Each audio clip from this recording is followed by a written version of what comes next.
Mengapa PDIP tak kunjung menjatuhkan sanksi atau memecat Gibran Rakabuming Raka dari keanggotaan setelah menjadi bakal calon wakil presiden Prabowo Subianto, dan mengapa sebaliknya Gibran juga tak langsung mundur dan kembalikan KTA pada PDI Perjuangan? Sudah ada sore hari ini Ketua DPC PDIP Kota Solo FX Hadi Rudiatmo dan pengamat politik Adi Praitno. Selamat sore Pak Rudi, selamat sore Mas Adi.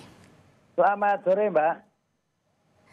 Pak Rudi, jadi kan tadi sebelumnya Mas Hasto, Sekjen PDIP bilang Mas Gibran ini sudah pamit. Pamit yang dimaksud pamit dari PDIP atau pamit sebagai bacawapres Pak Prabowo? Ya, kalau dari saya belum ada itu, sehingga kemarin waktu beliau sah mendaftar, sebetulnya saya itu tidak mau diwawancarai wartawan, karena Kenapa? selalu taat dan patuh kepada Ibu Ketua Umum. Namun kemarin saya WA Ibu, saya minta waktu untuk menghadap. Nah, saya melapor pada Ibu bahwa mohon izin, kemarin saya statement di media, karena saya membaca, pagi-pagi membaca bahwa Ibu Mega dinilai berdiri di dua kepentingan, atau berpihak ke Mas Gibran juga Mas Ganjar.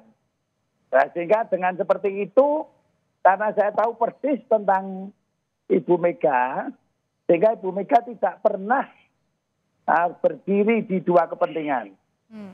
Jadi baunya Bu Mega apa Pak Rudi? Gimana Bu? Maunya Bu Mega apa Pak Rudi? Loh, bukan maunya, karena kan semua diminta untuk silent. Oke. Nah, saya diam. Ya, namun pagi-pagi saya membaca ini Ibu Megawati Soekarno Putri berdiri di dua kepentingan.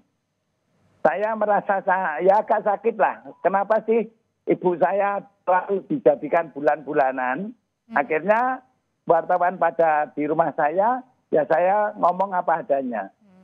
Saya menyampaikan kepada beliau bahwa saya statement ini karena ada kata-kata ibu berdiri di dua kepentingan. Jadi Pak Rudi, untuk statusnya Mas Gibran sendiri kalau dikatakan Mas Hasto pamit, ini artinya pamit dari PDI Perjuangan keluar atau pamit sebagai bacawapres? Pak Rudi. Ya, menurut saya pamit untuk mencalonkan diri sebagai cawapres. Nggak keluar dari Tetapi PDIP?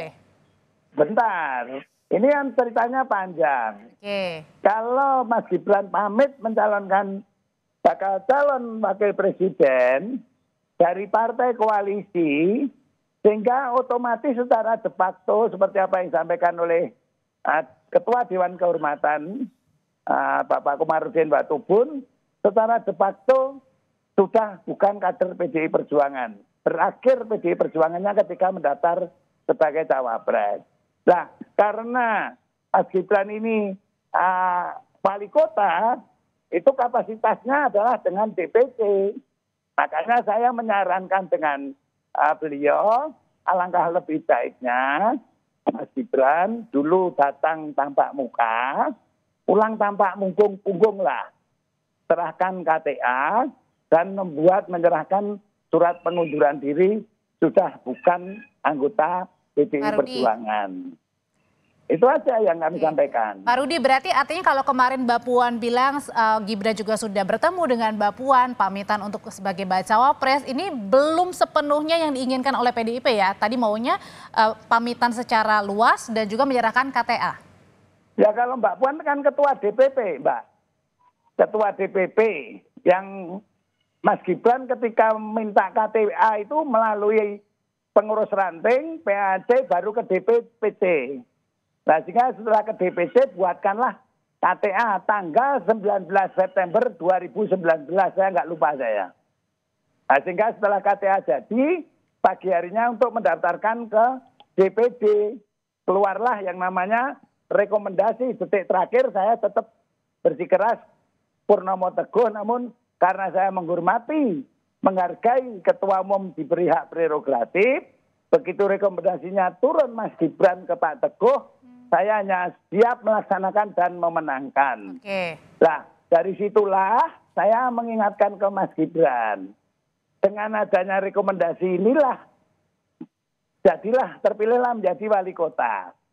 Dan wali kota inilah salah satu syarat dari Mahkamah Konstitusi usia 40 tahun atau berpengalaman menjadi kepala daerah atau pejabat negara, entah itu wali kota, bupati, gubernur, DPRD tingkat kota kabupaten, DPRD provinsi, jadi artinya harus ada yang dilalui dulu ya Pak Rudi. Dan DPD. Nah itulah yang saya sampaikan, jangan sampai ibu saya itu sudah memberikan kesempatan Mas Gibran, namun tidak mau menghargai dan menghormati, itu aja.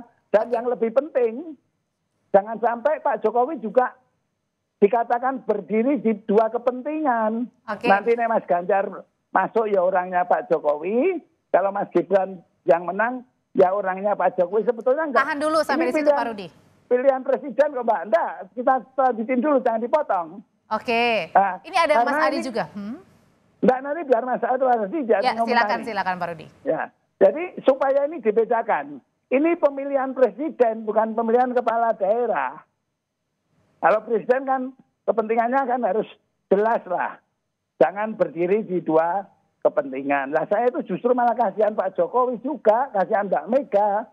Dikira berdiri di dua kepentingan, padahal dua-duanya ini masih dalam kondisi yang baik hubungan dan komunikasinya. Baik, Pak Rudi, sekarang saya akan ke Mas Adi. Mas Adi, sebenarnya dilihat dari sikap Mas Gibran dan juga PDI Perjuangan, ini sebenarnya sama-sama saling hati-hati atau masalah etika? Ya, saya kira memang kedua pihak ini tidak mau kelihatan siapa duluan yang meninggalkan atau siapa duluan yang kemudian merasa tidak butuh.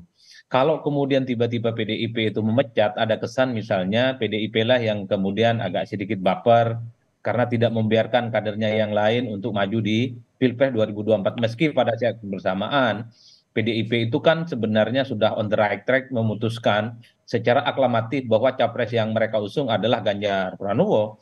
Tapi karena ini terkait dengan Gibran adalah salah satu kader terbaik PDIP dan juga adalah anaknya Pak Jokowi, tentu hati-hati dalam konteks itu. Tapi kalau Gibran ini bukannya anak Pak Jokowi, ya saya kira memang sanksi tegas akan segera diberikan seperti yang dilakukan PDIP kepada Pak Budiman Sujatmiko. Oleh karena itu sepertinya memang PDIP cukup hati-hati betul. Meski kalau kita melihat dari jauh pastinya PDIP itu tidak nyaman, tidak happy karena ada salah satu kadernya itu tidak tegak lurus dan tidak seiris ya dengan keputusan politik PDIP yang harus mengusung Ganjar Pranowo. Begitupun pada level Mas Gibran Rakabuming Raka, tentu saja tidak mau kelihatan sebagai sosok yang kelihatan meninggalkan PDIP hanya karena ingin maju di 2024 berpasangan dengan Pak Prabowo Subianto. Karena kesan itu adalah kesan tidak butuh terhadap partainya. Karena kesan keluar dari PDIP itu adalah kesan kemudian tidak patuh terhadap partainya. Inilah yang sepertinya memang antara PDIP dengan Gibran itu satu sama yang lain tidak pernah kelihatan hitam putih sikap politiknya. Oleh karena itu sebenarnya Bang Rudi FX ini adalah menurut saya ya solusi yang terbaik. Dimana bagi saya ini adalah win-win solution. Biar sama-sama nyaman, biar sama-sama baik. Ya kartu anggota yang dimiliki oleh Gibran itu diberikan. Nah, kesan ini bagi saya adalah jalan kompromi yang kedua belah pihak pastinya tidak sama-sama dirugikan dan sama-sama tidak merasa diuntungkan. Saya kira di situ pendapatannya. Lalu pertanyaan selanjutnya, apakah resiko bagi kedua belah pihak jika PDIP memecat dan Gibran dipecat? Nanti usai jeda, Pak Rudi dan juga Mas Adi menjawab. Tetaplah bersama kami di Kompas Petang. Pak Rudi, bagi PDIP sendiri sebenarnya sudah menyiapkan nggak sih resiko jika PDIP memecat Mas Gibran?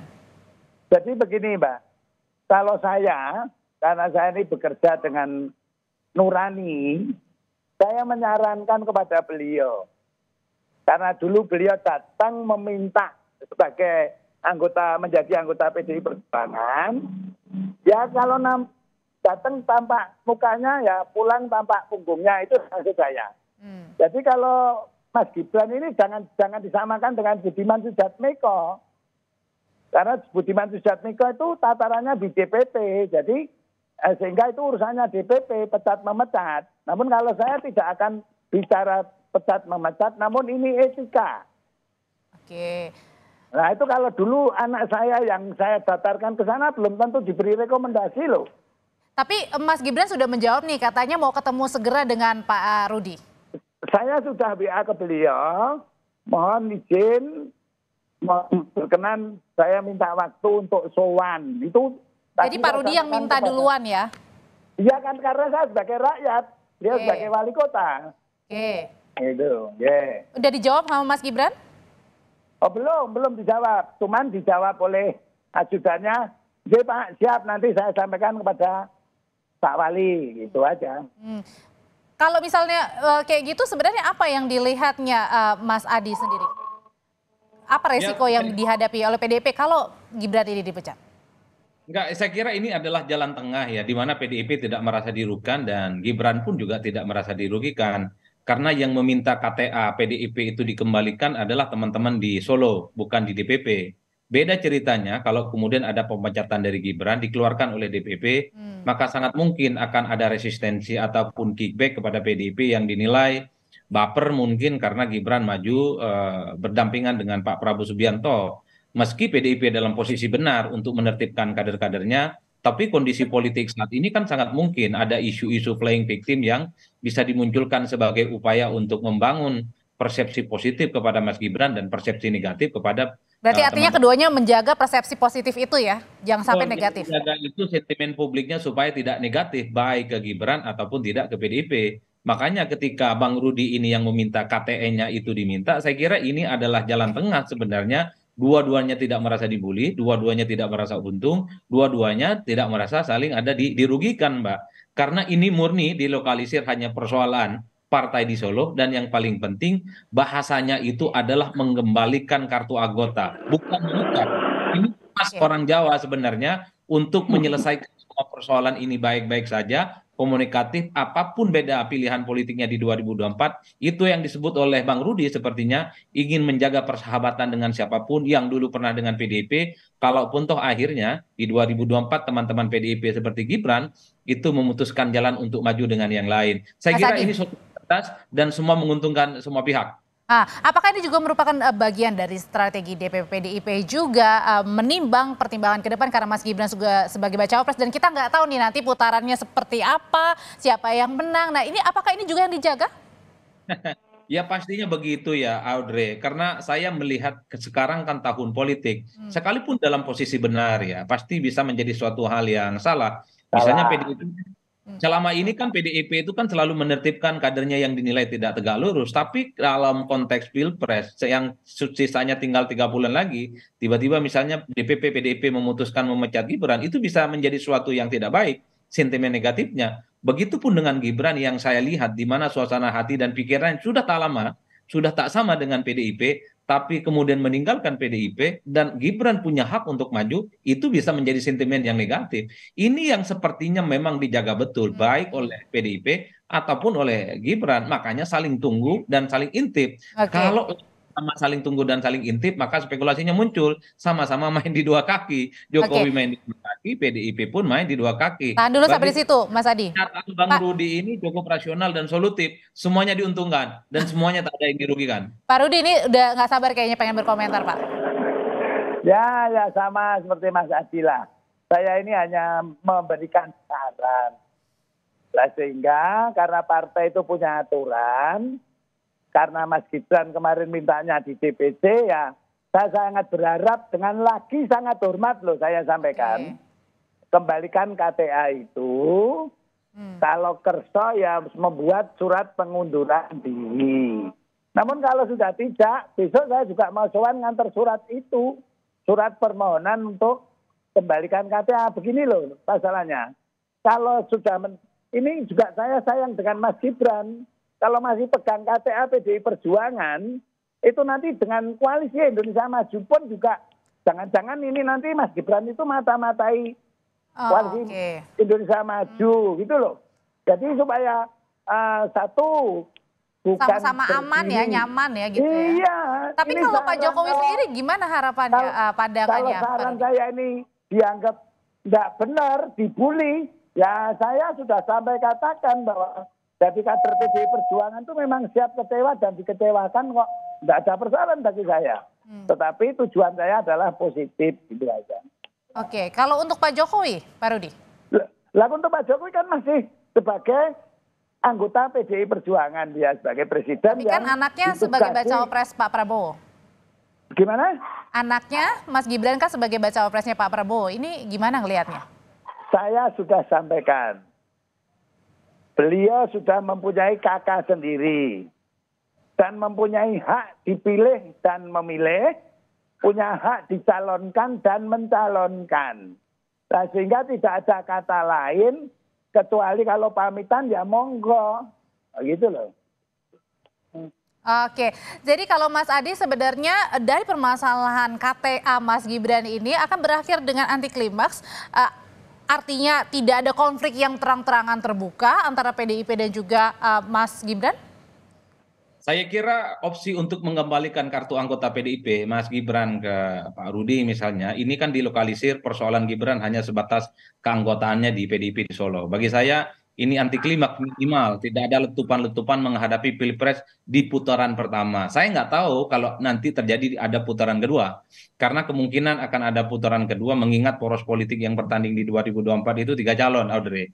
Saya menduga menuju 14 Februari 2024, solusi yang terbaik adalah memang mengembalikan kartu anggota. Jadi ini yang saya sebut sebagai jalan tengah dan win-win solution. Tak ada yang dirugikan dan tak ada juga yang diuntungkan dalam hal ini semua. Toh semuanya terang benderang, sudah tak sejalan lagi ya antara PDIP dan Gibran tentu saja karena sudah memutuskan jalan yang beda-beda. PDIP memutuskan Ganjar sebagai capres dan Gibran memutuskan untuk maju dengan Prabowo Subianto. Ini adalah dua fakta dan realitas politik yang tidak bisa dibantah. Oleh karena itu saya mengapresiasi apa yang disampaikan dan diikhtiarkan oleh Bang Rudi ini. Bagi saya ini mantap.